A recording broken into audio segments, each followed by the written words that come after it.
Okusinziira ku bibalo by'eggwanga, ebyobulimi bye bisinga okuyimirizaawo bannayuganda n'ebitundu 7 ku 100, wabula kuba n'ebitundu 89 balima mmere ya kulya.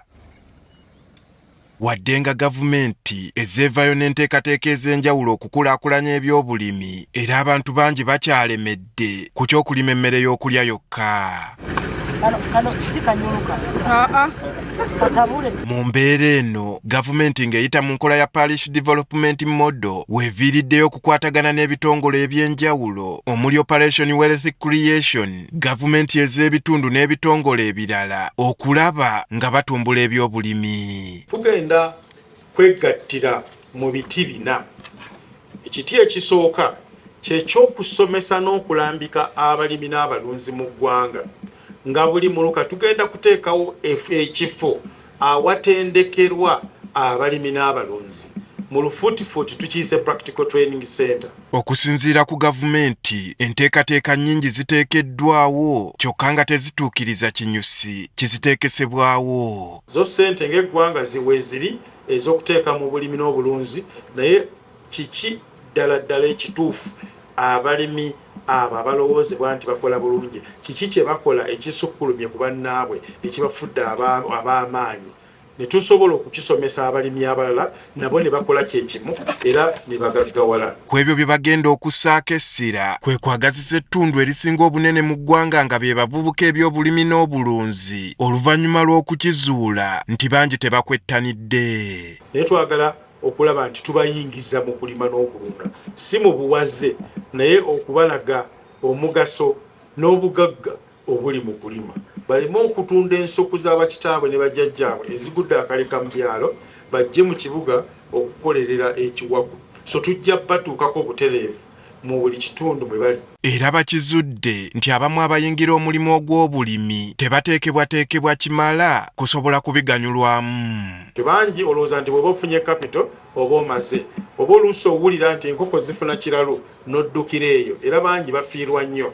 So twagala okujja okubayambako abatuuze okusobola okulonda kiki kye banaakola mu ssente. Bano baluubirira n'okukyusa endowooza ey'abettanira ebyobulimi okukomya ekyokulima emmere ya leero yokka. Ekyo ekizibu kikulu nnyo nti kiba kizibu abantu baffe okukula. Waliwo ebizibu bingi abalimi ab'ekika kino ebibasoomooza nga ettaka ettono, nga obutabeerawo bwe batereka ebintu byabwe, ebbula ly'ebyagi, nga obutabeera na kapito. Era baakufuba okulaba nga banoonya akatale k'ebirime ebya bannayuganda. Ekitongole kyaffe ekya Uganda Development Forum ekikireese amaanyi agasinga gagenda kuva ku kuleeta abaguzi. Kubanga tulina amakampani ag'enjawulo agali mu kusuubula n'okugattako omutindo. Ku birala ebibadde bibonyaabonya abalimi n'abalunzi bye bikozesebwa ebicupula ebiri mu katale nga na kino kigenda kulwanyisibwa. Era y'ensonga emu ku nsonga enkulu ennyo lwaki twegatta, nti bw'obeera mu buli muluka ng'olinako Practical Training Center, awo wali omulimi oyo asinga. Abantu abatunda ebintu ebituufu bwe bajja okubireetanga bisooke bigezesebweko tulabe nti ddala bikola, era n'abituwadde naye nga tumukakala ki nga tumumanyi tumutegedde nti bwe wabaawo omuntu anaafiirwa ensolo ze tuba tumanyi nti Katende yatuguzizza bino era avunaanyizibwa.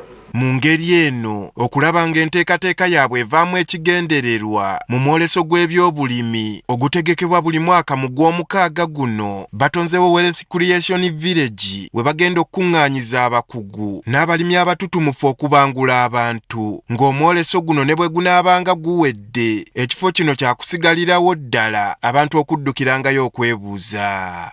Andrew Kaggwa, Agafeeyo, Spark TV.